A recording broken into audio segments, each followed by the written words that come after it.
Hello everyone. दोस्तों मेरा नाम है अनुराग शर्मा। हमारी पाठशाला पे आपका बहुत बहुत स्वागत है। दोस्तों एसएससी जीडी 2025 का नोटिफिकेशन आउट हो चुका है और बहुत अच्छी वैकेंसी इस बार फिर से 40,000 के अप्रोक्स वैकेंसीज है टोटल और पूरा ब्रेकअप भी दिया हुआ है वैकेंसीज का। पूरी जानकारी इस वीडियो में आपको देने वाला हूँ एसएससी जीडी 2025 के बारे में। ठीक है, शुरू करते हैं अपनी वीडियो।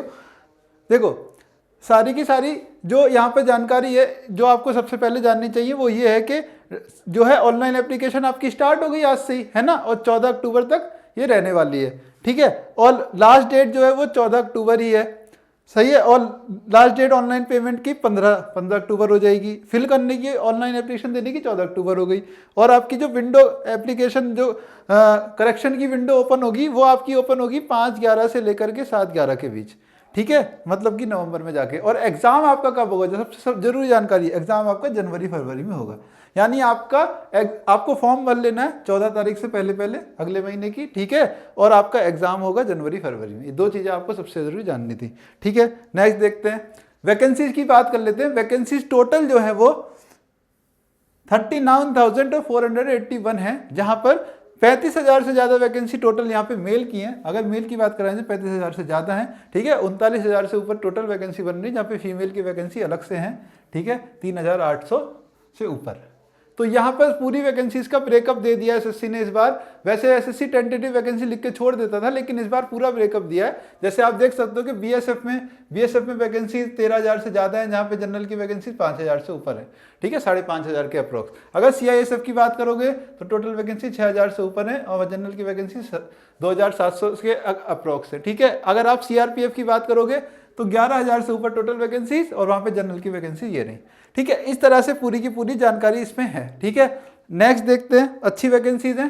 नेक्स्ट देखते हैं जो आपको रिलैक्सेशन मिलता है एज का, उस पर चलेंगे। लेकिन उससे पहले हम देख लेते हैं कि एज लिमिट क्या रहने वाली है और क्रूशियल डेट क्या है। क्रूशियल डेट है, देखो 1/1/2025, यानी 1/1/2025 को आपकी एज जो है वो 18 से 23 के बीच होनी चाहिए। ठीक है ना, 18 से 23 के बीच आपकी एज होनी चाहिए 1/1/2025 को। सही है, बिल्कुल क्लियर है। ये यहाँ पे ये भी साफ साफ दिया है, देखो यहाँ पे ध्यान से देखोगे तो आप कि आप कैंडिडेट जो है बॉर्न नॉट बिफोर 2/1/2002, मतलब उससे पहले उसका जन्म ना हुआ, एंड नॉट आफ्टर 1/1/2007, मतलब 2007 से उसका बाद ना हुआ और 2002 से पहले ना हुआ। और तारीख हमारी साफ साफ उसने दी है 1/1। ठीक है, तो अब यहाँ पे देख लेते हैं एज रिलैक्सेशन। जैसे आपको बताइए कि SC ST में 5 साल का मिलता है, ओबीसी में 3 साल का, एक्स सर्विसमैन को 3 साल का मिलेगा।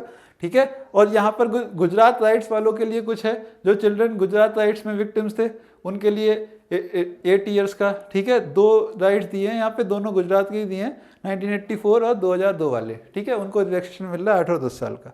यहाँ पे हम देख लेते हैं अगली इंपॉर्टेंट जो चीज़ है, एजुकेशन क्वालिफिकेशन।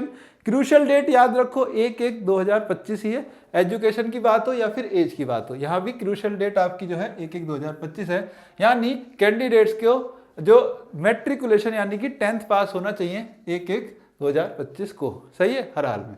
ठीक है, तो ये सारी की सारी यहाँ पे जानकारी है। उसके बाद जो हम देखेंगे इंपॉर्टेंट चीज वो आ जाती है कि यहाँ पे एनसीसी का सर्टिफिकेट। तो एनसीसी के सर्टिफिकेट यहाँ पे बहुत मायने रखते हैं इस एग्जाम के अंदर। एनसीसी का जो ए सर्टिफिकेट है उनको 2% का जो है मैक्सिमम मार्क्स मिल जाता है, इंसेंटिव है ना, बोनस मार्क्स मिलते हैं। और जिसके पास बी सर्टिफिकेट है उसको 3% मिलेंगे, और जिसके पास सी सर्टिफिकेट है उसको 5% मिलेगा बोनस इंसेंटिव। ठीक है, नेक्स्ट देखते हैं, इसके लिए भी क्रूशियल डेट क्या है।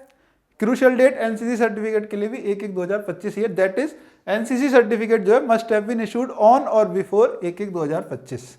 ठीक है, और ये एनसीसी वाला बेनिफिट जो है एक्स सर्विसमैन को नहीं मिलेगा, साफ साफ लिखा है। ठीक है, नेक्स्ट देखते हैं, अब एग्जाम पैटर्न की बात कर लेते हैं। एग्जाम पैटर्न जो हमारा है वो यहाँ पे देख रहे हो कि रीजनिंग जो है, जीके जीएस, मैथ और इंग्लिश या हिंदी। देखो इसमें या तो इंग्लिश दो या हिंदी आपके पास ऑप्शन रहता है जीडी में, जो कि बहुत अच्छी चीज है। ठीक है, 20 क्वेश्चन होंगे 40 मार्क्स के रीजनिंग के, 20 क्वेश्चन होंगे 40 मार्क्स के जो है जीके जीएस के, 20 ही क्वेश्चन होंगे मैथ के 40 मार्क्स के, और 20 ही क्वेश्चन होंगे इंग्लिश या हिंदी के 40 मार्क्स के। ठीक है, और नेगेटिव मार्किंग जो होगी, नेगेटिव मार्किंग 0.25 मार्क्स की होगी फॉर ईच रॉन्ग आंसर। ठीक है, ये बात क्लियर हुई। अब एग्जाम का सिलेबस और देख लो। सिलेबस में कुछ भी बदलाव नहीं होता, सिलेबस हर बार सेम होता है। जो रीजनिंग का हमारा बेसिक सिलेबस है वही यहाँ पे भी होता है, सारे एसएससी एग्जाम्स में सेम है, वर्बल नॉन वर्बल सारी की सारी जो भी ये रीजनिंग है। इस तरह से जीके जीएस में सब टाइप के क्वेश्चन पूछे जाएंगे, है ना। मैथ भी आपका सेम रहता है, ठीक है। मैथ में सारे के सारे यहाँ पे टॉपिक आपके हैं, नंबर सिस्टम, ठीक है, decimal fraction, percentage, proportions, average, interest, profit, loss, discount, mensuration, time speed distance, ratio time, time and work और एक्सेट्रा, ठीक है। मतलब कि इसमें एडवांस का पोर्शन उतना नहीं है, लेकिन अरिथमेटिक पूरा का पूरा यहाँ रहेगा ही।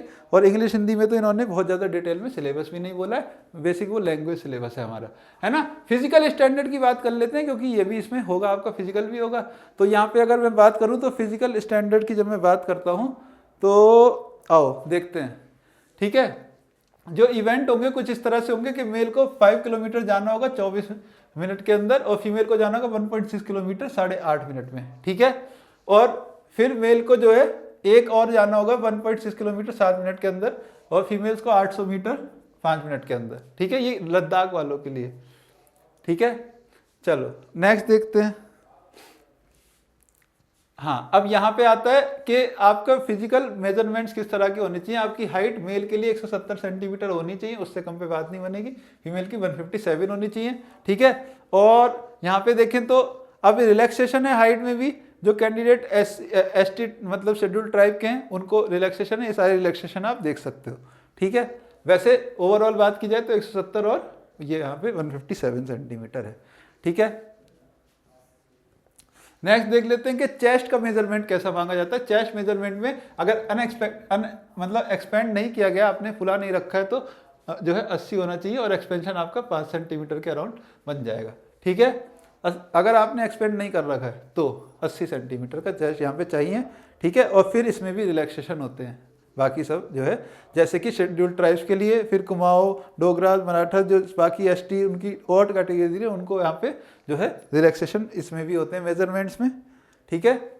और वेट जो है आपका वेट प्रोपोर्शन में होना चाहिए हाइट और एज के अकॉर्डिंग, बहुत ज़्यादा एबनॉर्मलिटी उसमें नहीं होनी चाहिए, ठीक है।